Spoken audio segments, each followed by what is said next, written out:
بعد چنے. اللہ رب العزت نے, رسول اللہ صلی اللہ علیہ وسلم نے فرمایا ان دلوں کو چن لیا گیا تو کسی کو میرا سسر بنا دیا گیا, کسی کو میرا داماد بنا دیا گیا, کسی کو میرا وزیر بنا دیا گیا, کسی کو میرا مشیر بنا دیا گیا, اور باقی کو میرے صحابہ بنا دیا گیا. بتائیے جو سب سے مبارک مطہر پاکیزہ دل ہے نبیوں کے بعد, اور یہی دل بعض کالے دل والوں کی نظر میں جن کے بارے میں بندیالوی صاحب اشارتاً کہتے ہیں شین, شین کہتے ہیں, نام نہیں لیتے, سین تو ہمیں کہتے ہیں, شین ان کے بارے میں آپ حیران رہ جائیں گے. جو مقدمہ بقول بندیالوی صاحب شین پیش کرتے ہیں وہ کیا ہے, اہل تشیع جو پیش کرتے ہیں وہ کیا ہے, رسول اللہ صلی اللہ علیہ وسلم کے سسر ہیں ابو بکر و عمر, دونوں سسر برے ماں. رسول اللہ کے تیسرے سسر ابو سفیان وہ بھی برے. رسول اللہ کی تینوں بیویاں ماں عائشہ, ماں حفصہ, ماں ام حبیبہ یہ بھی بری. رسول اللہ کے داماد بھی برے. رسول اللہ دنیا سے چلے گئے تھے تو معاذ اللہ سارے ہی پھر گئے تھے, سارے ہی مرتد ہو گئے تھے, فقط 4 باقی رہ گئے تھے.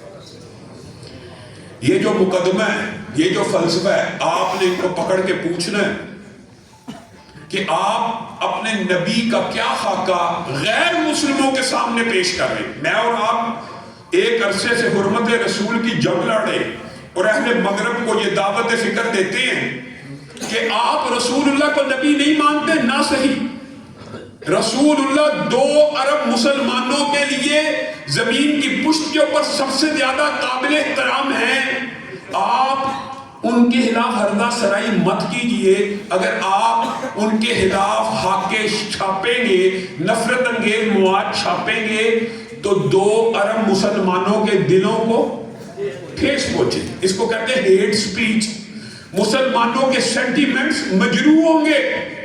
اور ہیٹ سپیچ کا جو مسلمہ ضابطہ اور قانون ہے عالمی طور پہ مانا جاتا ہے کہ مقدسات جو کسی مذہب کی ہو ان کی توہین نہیں کرنی چاہیے.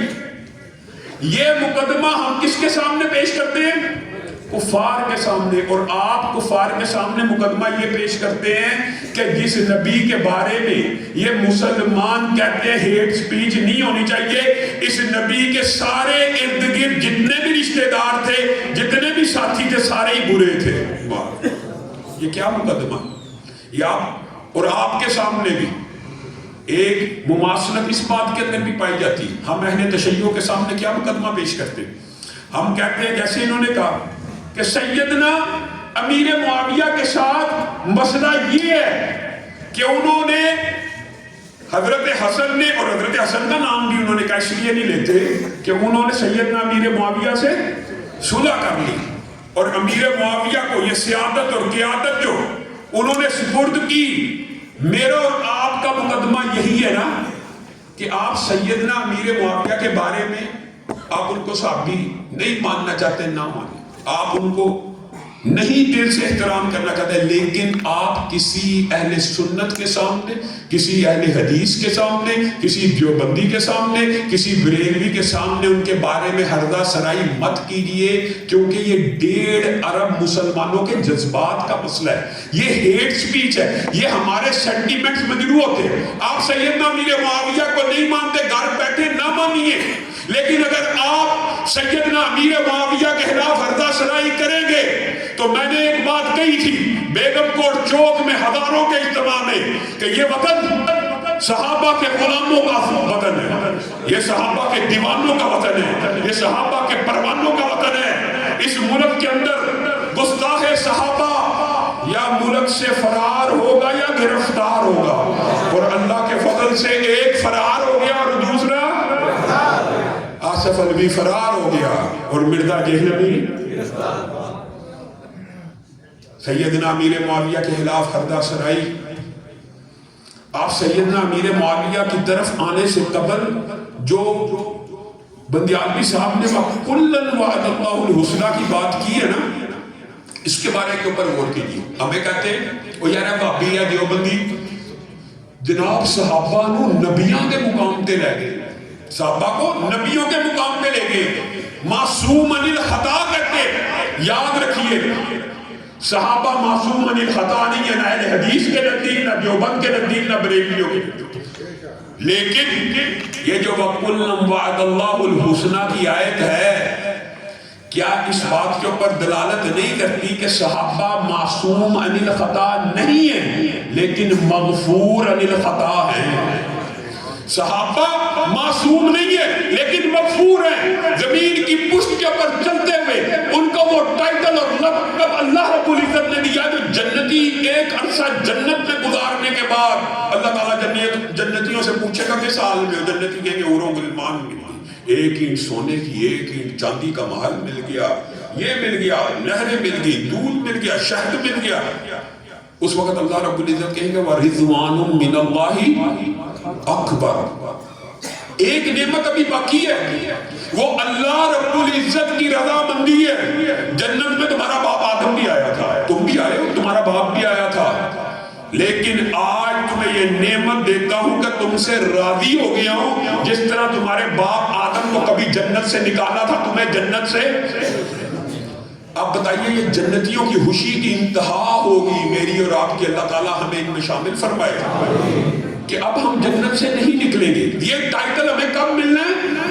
جنت میں چلے جانے کے بعد. اور صحابہ کو یہ ٹائٹل اللہ رب العزت نے زمین کی پشت کے اوپر چلتے ہوئے دے دیا، رضی اللہ عنہم ورضوا عنہ. اللہ تعالیٰ ان سے راضی ہو گیا، یہ جنت میں جائیں گے ہمیشہ کے لیے. ان میں سے کوئی ایک بھی جنت سے نہیں نکالا جائے گا. معصوم عن الخطا نہیں ہے لیکن مغفور عن الخطا ہیں. اللہ تعالیٰ نے ان کے گناہوں کو معاف کر دیا. وہ کہتا ہے، اس کی طرف بعد میں آتے ہیں، لیکن ایک حدیث اور سن لیجئے جو اسی بات کے اوپر دلالت کرتی ہے. رسول اللہ صلی اللہ علیہ وسلم نے فرمایا، ہر وہ آنکھ جس نے حالت ایمان میں محمد صلی اللہ علیہ وسلم کی زیارت کی، اس آنکھ کے اوپر اللہ رب العزت نے جہنم کی آگ کو حرام کر دیا. بات یہاں تک ہوتی تو صحابہ کی عظمت کے لیے اللہ کی قسم کافی ہے، لیکن حدیث کا ایک اگلا ٹکڑا ہے جس کو بیان نہیں کیا جاتا، نہ جس کو سمجھا گیا، نہ جس کو پھیلایا گیا، نہ جس کا ابلاغ کیا گیا. حدیث کا اگلا ٹکڑا یہ ہے، صرف رسول اللہ کے دیدار کرنے والی آنکھ کے اوپر جہنم کی آگ حرام نہیں ہے، بلکہ جس نے اس آنکھ کو دیکھا، جس نے رسول اللہ کا دیدار کیا ہو، یعنی صحابہ کی آنکھ کو دیکھنے والی آنکھ کے اوپر بھی اللہ رب العزت نے جہنم کی آگ کو حرام کر دیا. اور صحابہ کو یہ جو مقام ملا ہے، یہ جو رتبہ ملا ہے، ہمیں چھیڑتے ہیں، ہمارے بارے میں تنگ و تشریح کرتے ہیں. یہ صحابہ نبیاں، اور بھائی صحابہ کو یہ مقام ملا تو کس کی وجہ سے ملا ہے؟ نبی کریم صلی اللہ علیہ وسلم کی وجہ سے ملا. ہم صحابہ کا یہ جو احترام کرتے ہیں کس کی وجہ سے کرتے ہیں؟ نبی کریم صلی اللہ علیہ وسلم کی وجہ سے کرتے ہیں. اور بندیاتی صاحب کی تقریریں آپ کثرت سے سنتے ہوں گے، یہ دلائل دکھ ہوتا ہے کہ سیدنا امیر معاویہ کے بارے میں وہ جہنم کا گستاخ معاشرے میں ایسی ایسی باتیں پھیلا گیا، جیسے انہوں نے کہا باغی، تاغی، عمار کو ایک گروہ قتل کرے گا فیہ باغیہ، اور وہ گروہ لوگوں کو جہنم کی طرف بلاتا ہے اور عمار انہیں جنت کی طرف بلاتے ہیں. یہ 28-12 نام سے حدیث پہلے محدثین کے ہاں حدیثیں یاد رکھی جاتی تھی روایت کے نام سے، حدیث جبریل، حدیث معاہد. حدیث کے اندر سے کوئی ایسی ٹرمز اور اصطلاحات کو کشید کیا جاتا تھا. اس نے انٹرنیشنل نمبرنگ سے حدیث کیا کہ حدیث 28-12 ہے، 28-12 نام. اور سنو 28-12 نامی حدیث کے بارے میں نوجوان سوال کرتے ہر روز. آپ اپنے ذہن سے اس مغالطے کو دور کر کے آ جائیں. حدیث صحیح ہے، ہمارا ایمان ہے، رسول اللہ کا فرمان ہے، لیکن حدیث کی جو انٹرپریٹیشن ہے، جو اس سے وہ اخذ کرتا ہے، جو نتیجہ نکالتا ہے، اس کے بارے میں آپ نے غور کرنا ہے. پہلے مجھے بتائیے، ماں عائشہ رسول اللہ کی دنیا ہی میں بیوی ہے کہ آخرت میں بھی بیوی ہے؟ جنت میں بھی بیوی ہے. طلحہ اور زبیر عشرہ مبشرہ میں شامل ہیں اب آپ نے اس کے نتیجے کے اوپر غور کر لیں. میں سیدنا امیر معاویہ کی بات بعد میں کروں گا.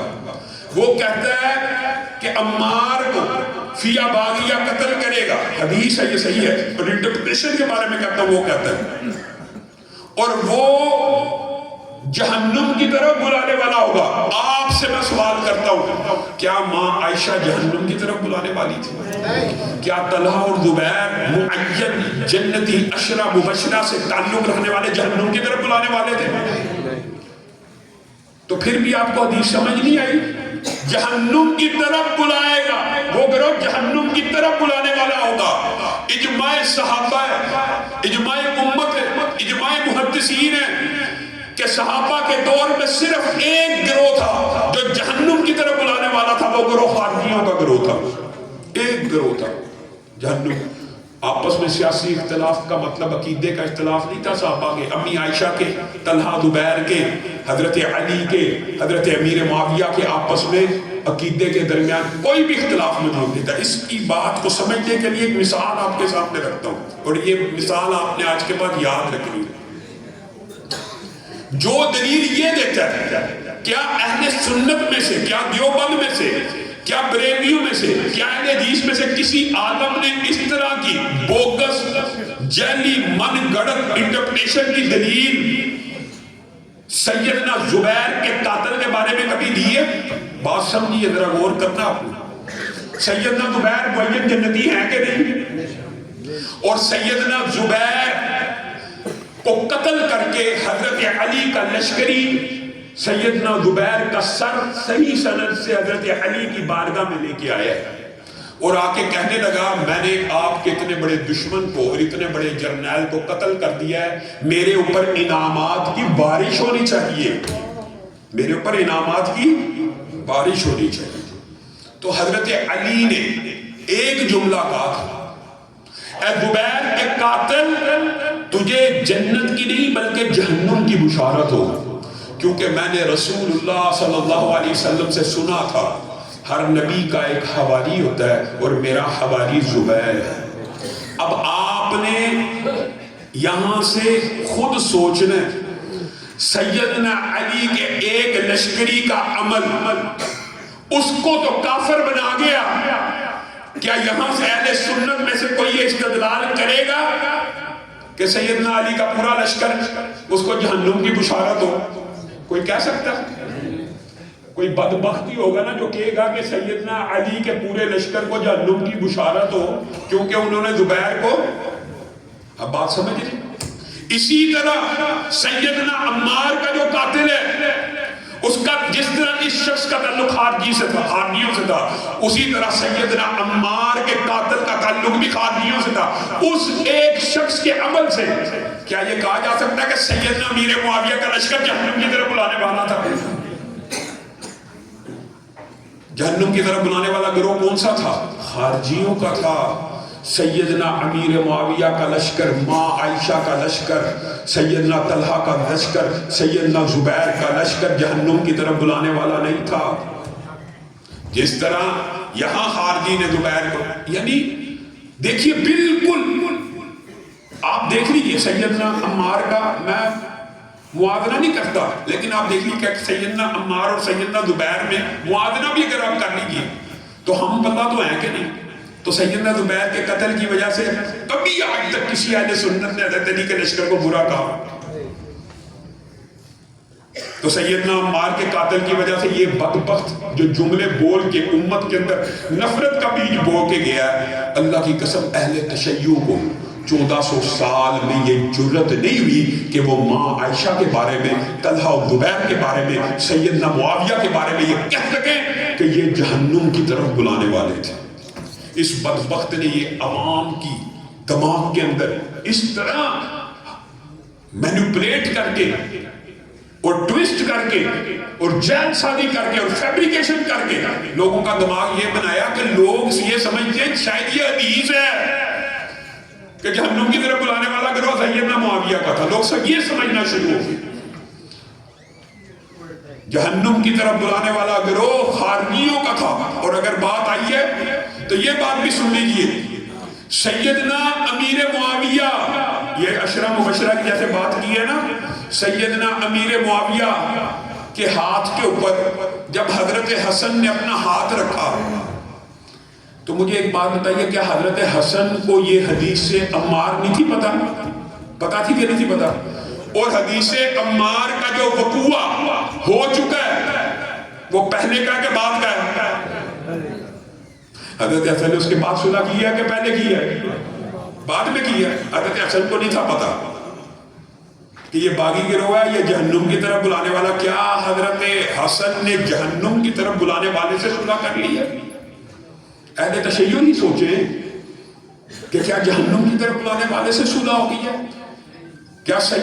کیا رسول اللہ صلی اللہ علیہ وسلم، مرزا جہلمی نے لوگوں کے ذہن میں یہ بات ڈالی ہے کہ سیدنا معاذ اللہ امیر معاویہ کا لشکر ہے وہ جہنم کی طرف بلانے والا تھا، اور خود رسول اللہ صلی اللہ علیہ وسلم نے سیدنا امیر معاویہ کے لشکر کو بھی مسلمانوں کا عظیم لشکر کہا ہے۔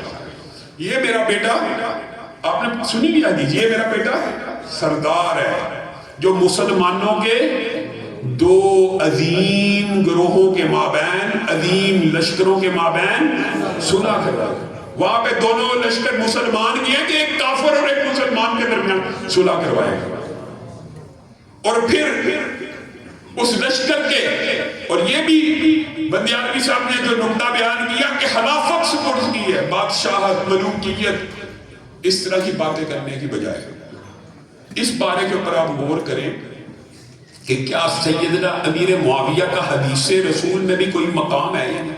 یہ مرزا جیلمی نے یہ بھی مغالطہ ڈالا، یہ وہابی جو ہیں، یہ جو دیوبندی ہیں جی، ساری ضعیف حدیثیں ہیں جو سیدنا امیر معاویہ کی شان میں، اللہم اجعلہ ہادیاں و مہدیاں واہدی بہ، اللہ معاویہ کو ہادی بنا، مہدی بنا، اس کے ذریعے ہدایت کے سوتے پھوٹے، اور یہ جی وہابیوں نے کڑی ہے، دیوبندیوں نے کڑی۔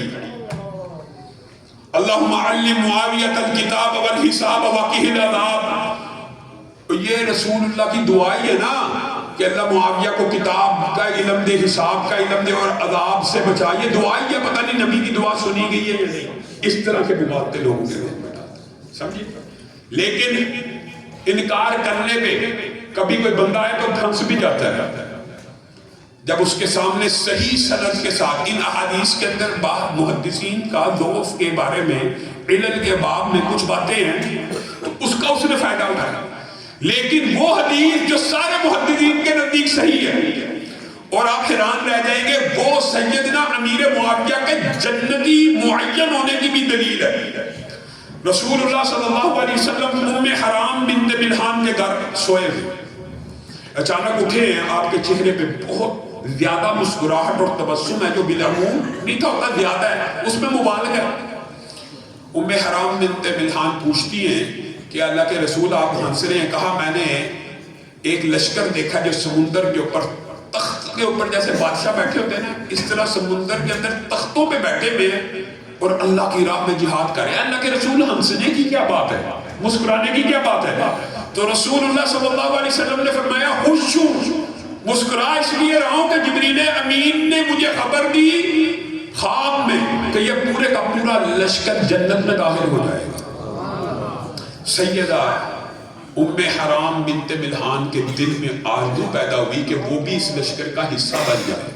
رسول اللہ سے کہنے لگی اے اللہ کے رسول دعا کیجئے میں بھی اس لشکر میں شامل ہو جاؤں۔ رسول اللہ صلی اللہ علیہ وسلم نے دعا کی اور کہا آپ اس لشکر میں شامل ہوں گی۔ اب ام حرام بنت ملحان، یہ رسول اللہ کی حدیث کے اوپر ایمان تھا صحابہ کا۔ سیدہ ام حرام بنت ملحان جب تک زندہ رہی، زندہ ابھی شہید نہیں، ان کو کیا کہا جاتا تھا؟ شہیدہ بحر، ابھی زندہ ہیں، ایک عرصہ بیت گیا، دور گزرتے گئے، ان کے کان سے ندا ٹکرائی کہ ایک سمندری بحری بیڑا، ایک بحری بیڑا سمندری جہاد کے لیے تیار کیا جا رہا ہے۔ انہوں نے اپنا نام لکھایا اس بحری بیڑے کے جو امیر تھے، جس کو ہم کیا کہتے ہیں؟ امیر البحر، جس کو آج انگریزی میں کیا کہا جاتا ہے؟ ایڈمرل، امیر البحر، ایڈمرل۔ اس کے امیر البحر کون تھے؟ سیدنا امیر معاویہ جہلمی کے سامنے جب اس حدیث کو رکھا جاتا ہے تو وہ بھی اس حدیث کی سند اور اوتھینٹک سٹی کی وجہ سے اس کا انکار نہیں کر سکتا. اس سے پوچھا گیا ہاں جی آپ تو اتنی بکواس کرتے ہیں، یہ جہنم کی طرف بلانے والے ہیں، یہ ہے وہ ہے، یہ جو ام حرام بنت ملحان والی حدیث ہے یہ کہاں گئی؟ یہ سیدہ ام حرام بنت ملحان نے اس لشکر میں شامل ہونے کی دعا کی تھی اور اس کے امیر سیدنا امیر معاویہ تھے اور آپ حیران رہ گئے اسی لشکر میں شامل ہو کے وہ شہید بھی ہو گئی تھی. تو اس کی حدیث کے بارے میں کیا کہتے ہیں؟ ہاں کہتے ہیں یہ حدیث تو صحیح ہے. اے بدبخت، جب یہ حدیث صحیح مانتا ہے، سیدنا امیر معاویہ اس حدیث سے معین جنتی ثابت ہوتے ہیں، پھر تو کہتا ہے رضی اللہ تو بڑے کوڑے دل سے کہتا ہوں اور بڑا کوڑا گھونٹ پڑھ کے کہتا ہوں رضی اللہ.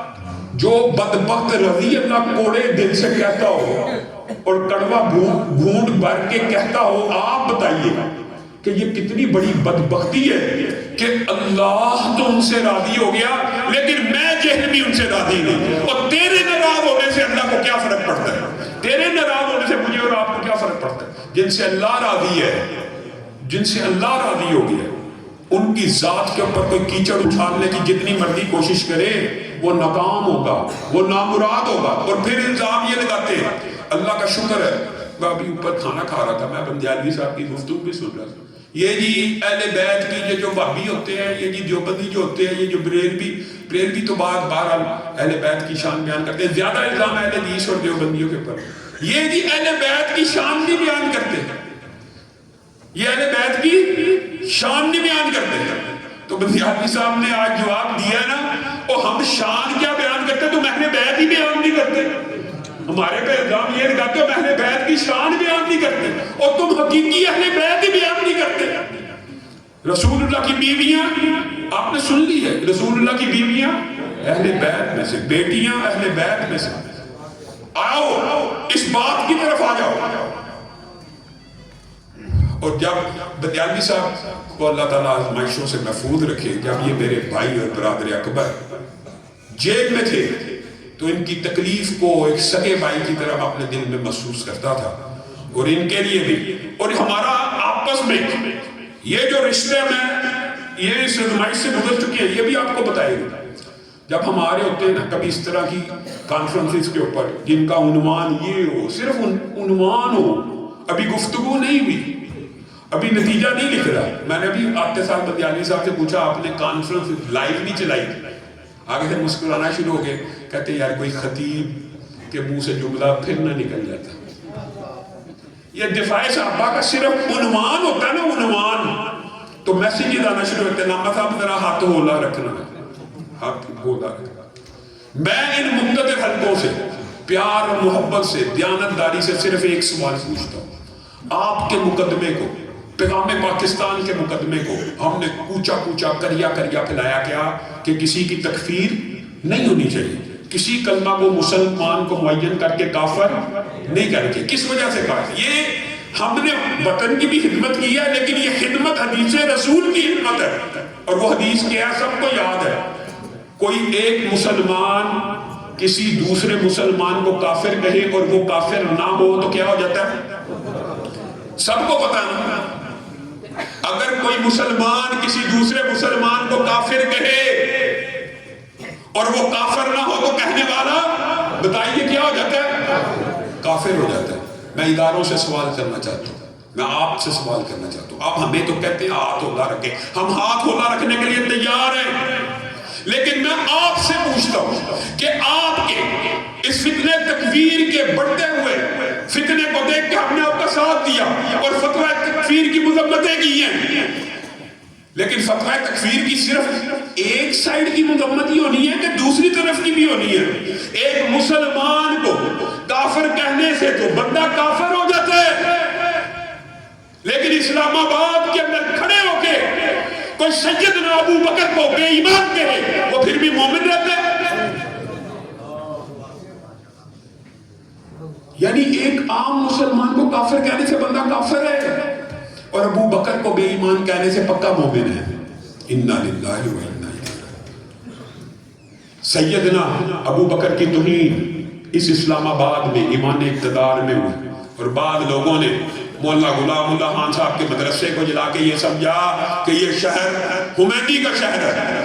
اللہ کے فضل و رحمت سے یہ شہر، یہ وطن محبین صحابہ کا شہر ہے اور محبین صحابہ کا وطن ہے کہ نہیں؟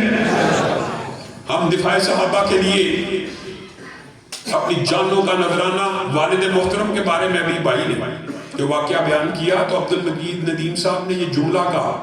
میں علامہ صاحب کے پیچھے کھڑا ہوا تو علامہ صاحب کے منہ سے یہ دعا نکلی، اللہ جن صحابہ کا ساری زندگی دفاع کی ہے ان صحابہ میں اگر جگہ مل جائے تو تیری بارگاہ میں کیا کمی آ جائے. اور کہتے ہیں علامہ صاحب کا بام دھماکہ ہوا، میں مطمئن تھا اور میں لوگوں کو کہتا تھا اس کو کچھ نہیں ہوگا، اس کو کچھ نہیں ہوگا. کہتے ہیں میں نے خبر پڑھی احسان الہی ظہیر کا علاج کے لیے سعودی عرب لے کے جایا جا رہا ہے. میں نے کہا اس کی دعا قبول ہو گئی ہے.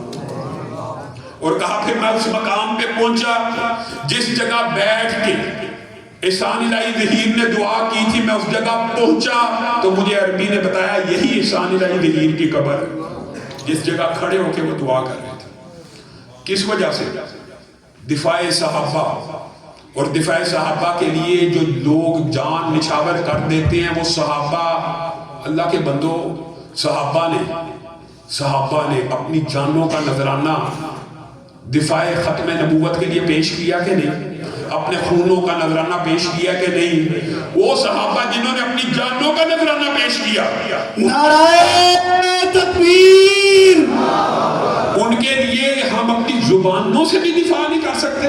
آج آپ کو جان سے دفاع کرنے کی ضرورت نہیں ہے، لیکن صحابہ کا دفاع کرنے کے لیے آج آپ کو زبان کھولنے کی تو کم از کم صحابہ کے دفاع کے لیے زبان کھولنے کے لیے تیار تو ہیں کہ نہیں؟ حیران کن بات ہے. اور ابھی بندیالی صاحب نے سیدنا ابو بکر کی کچھ عظمت کا ٹکڑا بیان کیا اور میں آپ کی معلومات میں ایک بات کا اضافہ کرنا چاہتا ہوں. سیدنا ابو بکر وہ واحد صحابی ہیں، واحد جن کی 4 نسلیں صحابی ہیں.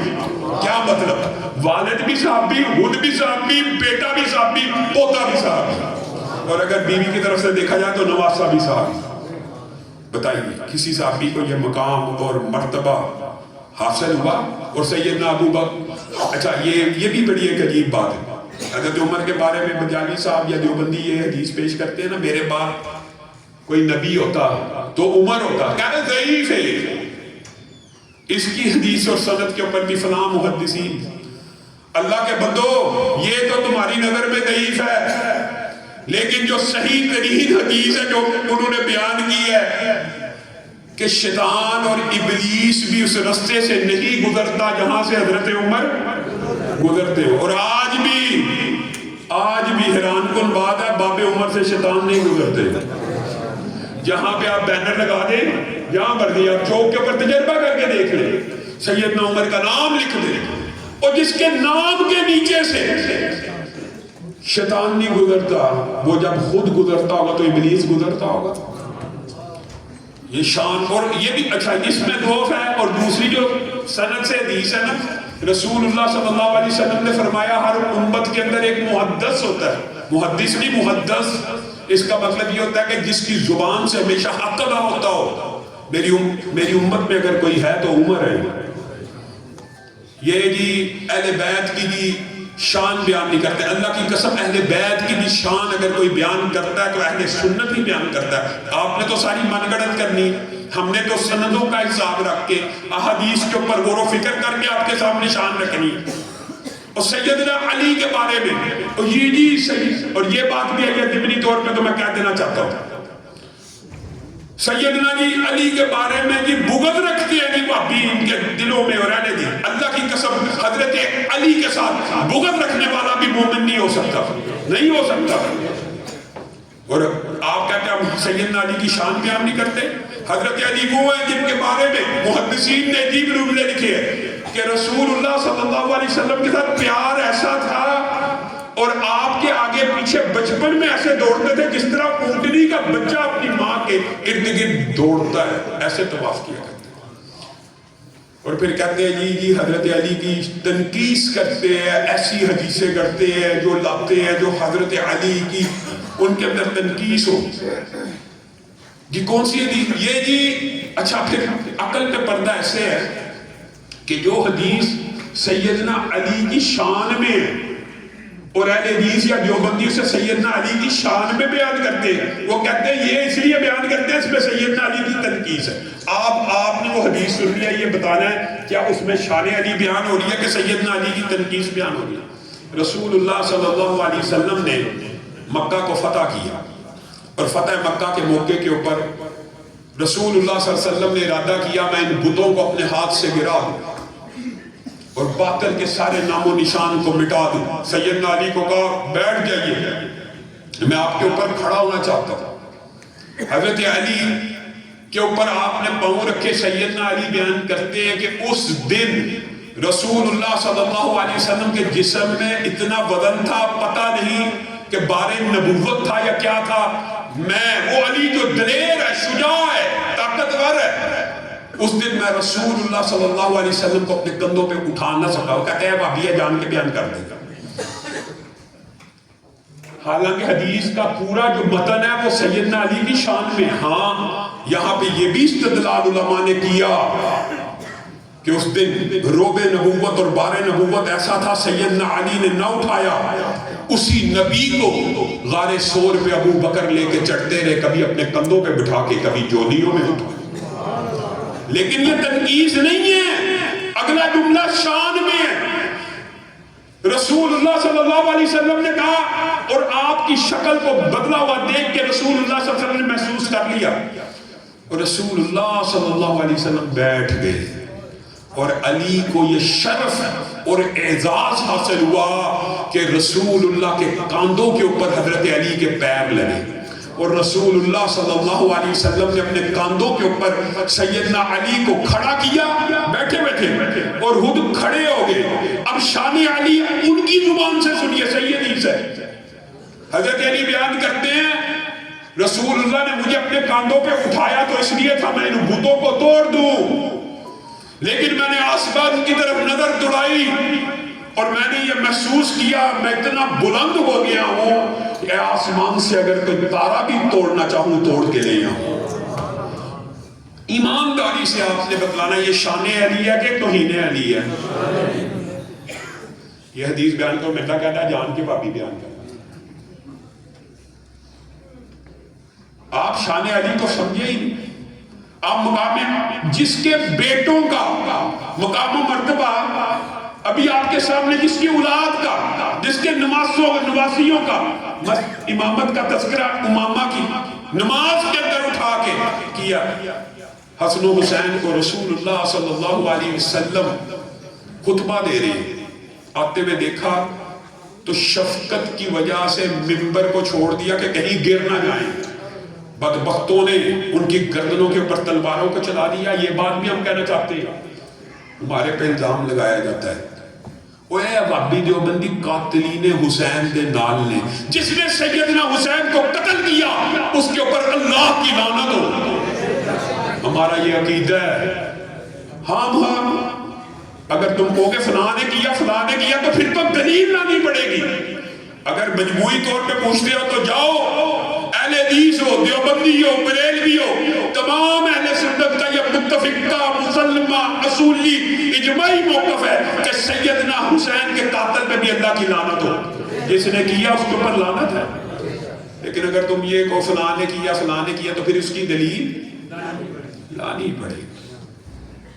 یہ عظیم الشان نواسے کہتے ہیں نشان نے بیان کرتے۔ آؤ میں تمہیں رسول اللہ صلی اللہ علیہ وسلم کا جسے پیار دکھاتا ہوں۔ رسول اللہ صلی اللہ علیہ وسلم، دیکھیے محبت کے انداز ہوتے ہیں چومنا، محبت کا ایک انداز ہوتا ہے گلے لگانا، لیکن اللہ کی قسم رسول اللہ نے اپنے نواسوں سے ایسا پیار کیا ہے کہ جب سامنے آتے چومنا اور گلے لگانا تو ایک نارمل سی بات ہے نا، معاشرے میں یہاں ایک عرف ہے، ایسا پیار کیا آپ ان کو سونگنا شروع کر دیتے، سونگنا کہ جنت کے پھولوں کی خوشبو میں اسی دنیا میں لے لوں۔ صحابہ آپ کے پیٹ کے اوپر پیار کرتے کہ ہم نے رسول اللہ کے لبوں کو، ابو ہریرہ نے بوسہ لیا اور کہا میں نے رسول اللہ کے ہونٹوں کو یہاں پہ لپٹے ہوئے دیکھا۔ ابو بکر ان کو سواریاں کرا رہے ہیں کہ رسول اللہ ان کو سواریاں کرایا کرتے تھے. اہل سنت کا عقیدہ ہے ان سے بغض رکھنا، ان کے بارے میں بھی اپنے دل میں کوئی بات رکھنا، یہ بھی انسان کا ایمان مکمل نہیں ہے. اور مقتدر حلقوں کو اور اداروں کو جو خصوصی طور پہ ہماری باتوں کو نوٹ کرنے کے لیے آتے ہیں، ان کے سامنے ایک بات کہنا چاہتا ہوں اور آپ کی وساطت سے کہنا چاہتا ہوں، برادر اکبر عطا اللہ بندیالوی صاحب کی تائید کے ساتھ کہنا چاہتا ہوں، اللہ کی قسم ہماری طرف سے ہمارا کھلا درف دیکھیے، ہماری طرف سے ہمارا مقدمہ، ہمارا مطالبہ یہ ہے. پہلے آپ کی بات کرتے ہیں، آپ اپنے آپ کو سمجھتے ہیں اہل بیت کا ترجمان، ہم اہل بیت کے ترجمان ہیں. آئیے پہلے یہ مقدمہ پیش کرتے ہیں، جو شخص بھی اہل بیت کی توہین کرے، جو کوئی شخص بھی اہل بیت کی توہین کرے، چاہے اہل حدیث ہو، چاہے دیوبندی ہو، چاہے بریلوی ہو، اس کی زبان کو کاٹ ڈالا جائے. آپ کو منظور ہے؟ پتہ کیوں منظور ہے؟ ہم نے توہین کرنی اس لیے منظور ہے. تو وہ مقتدر حلقے ہماری اس مطالبے کو سنیں کہ جو اہل بیت کی توہین کرے اس کی زبان کو کاٹ ڈالا جائے. تو ہمارا مطالبہ پھر یہ بھی ہے کہ ابو بکر سے لے کے سیدنا امیر معاویہ تک جو کسی صحابی کی توہین کرے اس کی بھی زبان کو کاٹ ڈالا جائے. یہ عقلی اور منطقی لاجک والی بات ہے کہ ہم جب یہ کہتے ہیں صحابہ کی توہین کرنے والے کی زبان کو کاٹ ڈالا جائے، بلکہ میں اس سے بھی اگلی بات کہنا چاہتا ہوں اور آپ حیران رہ جائیں گے، اہل سنت کے دل اتنے وسیع ہے. میں کہتا ہوں کوئی اہل بیت کی توہین کرنے والا ہے، اس کی گردن کو تن سے جدا کر دیا جائے. تیار ہے؟ تو پھر اگر کوئی صحابہ کی توہین کرے یہ نہیں بنتی. پتہ کیوں؟ کیونکہ انہوں نے توہین کرنی ہے، ہم نے کرنی نہیں ہے، اس لیے ہم ہر آپشن آپ کو دیتے ہیں.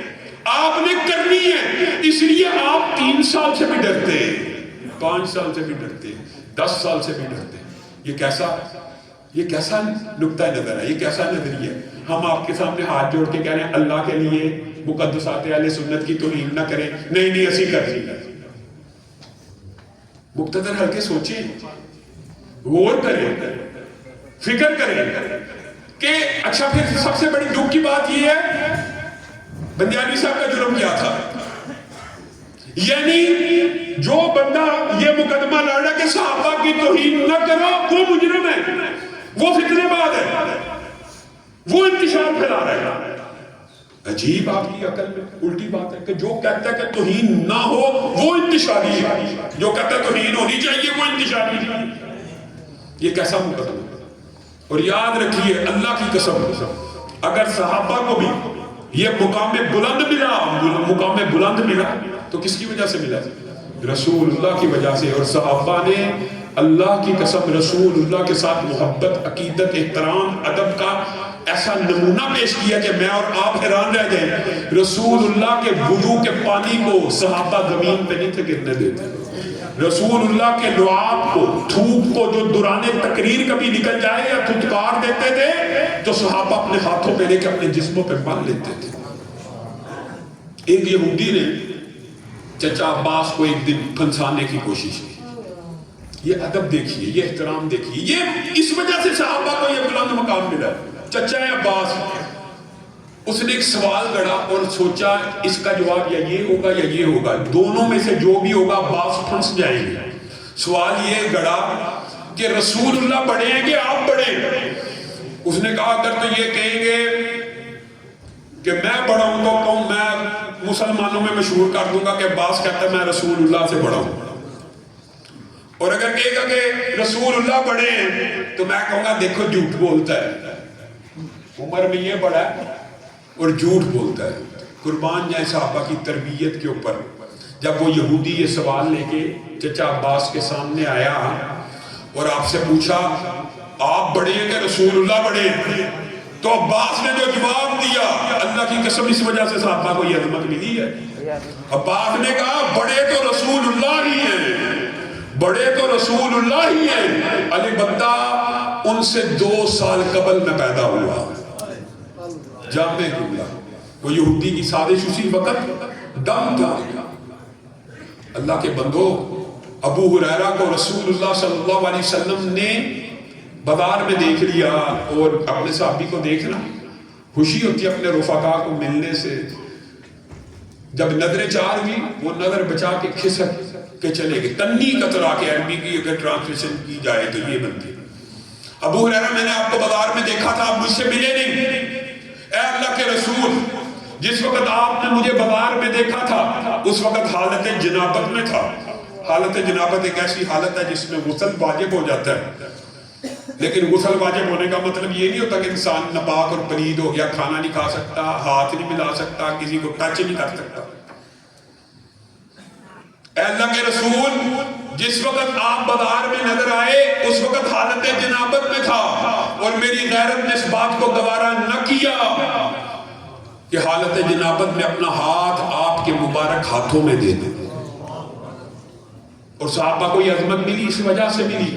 ابو ایوب انصاری نے میزبانی کی اور اپنے گھر کے نچلے پورشن میں رسول اللہ صلی اللہ علیہ وسلم کو ٹھہرا دیا. وہ فرسٹ فلور کے اوپر چلے گئے. جب اوپر چلے تو دماغ میں عجیب و غریب خیالات آنا شروع ہوئے. بیوی کو کہنے لگے پیچھے ہو، کونے میں چلے، بچوں میں سائڈ پہ. پوری رات تو سونے کے لیے تھی، جگا کے سائڈ پہ، خبردار درمیان میں نہ آنا. اے ابو ایوب یہ کیا کرتے ہو؟ کہا جس چھت کے نیچے رسول اللہ ہے میں اس کے اوپر تمہیں چلنے نہیں دوں گا. اگلا دن ہوا، رسول اللہ صلی اللہ علیہ وسلم نے اپنے اس صحابی کے چہرے کو اور نیند کے آثار کو دیکھ کے بانپ لیا. پوچھا کیا معاملہ؟ کہا اللہ کے رسول یہ معاملہ ہوا، پہلے تو میں نے آپ کو نیچے جگہ دے دی، لیکن جب اوپر چڑھا تو میرے ذہن میں خیال آیا کہ رسول اللہ صلی اللہ علیہ وسلم نیچے، میں اوپر کیسے چلوں؟ تو رسول اللہ نے کہا ابو ایوب آپ چل سکتے ہیں، درمیان میں ایک اوٹ ہے، درمیان میں ایک رکاوٹ ہے، تو آپ کو چلنے میں کسی بھی قسم کا کوئی امر مانے نہیں ہے. تو کہا اللہ کے رسول، جس چھت کے نیچے محمد صلی اللہ علیہ وسلم ابو ایوب اس کے اوپر کبھی نہیں چل سکتا. یہ ادب، یہ احترام. تو اللہ کے بندو، کیا یہ ادب اور یہ احترام صرف رسول اللہ صلی اللہ علیہ وسلم کی ذات کا ہونا چاہیے؟ پتہ کیسا ادب تھا؟ حیران رہ جائیں گے. صحابہ بیان کرتے ہیں کہ رسول اللہ جب جس وقت گفتگو کر رہے ہوتے تو آپ کے سامنے صحابہ ایسے بیٹھتے کہ ان کے سروں کے اوپر اگر پرندے اترنا چاہیں تو اتر جائیں. اس محاورے کا عربی کا کیا مطلب ہے؟ آپ دیہاتی لوگ اس بات کو زیادہ اچھے طریقے سے جانتے ہیں. کسی گائے کے، بیل، بکری، اونٹ، گھوڑے کے سر کے اندر زخم ہو جائے، جوئیں پڑ جائیں، بیماری پڑ جائے، تو وہ اپنے سر کو نیچے جھکا لیتا ہے تاکہ پرندہ آئے اور اس کے سر سے وہ چیز کو اچک لے اور وہ چیز کو چگ لے. صحابہ بیان کرتے ہیں رسول اللہ جب گفتگو فرما رہے ہوتے تھے تو ان کے سامنے جو صحابہ بیٹھے ہوتے تھے وہ اپنے سروں کو ایسے جھکائے ہوئے بیٹھے ہوتے تھے کہ اللہ کی قسم پرندے اترنا چاہیں تو ان کے سروں پہ اتر جاتے ہیں. یہ اس محاورے کا مطلب ہے. یہ ادب تھا، یہ احترام تھا. رسول اللہ صلی اللہ علیہ وسلم باہر نکلے، دو قبیلے آپس میں تیر اندازی کر رہے ہیں، تو رسول اللہ صلی اللہ علیہ وسلم نے کہا کرو تیر اندازی.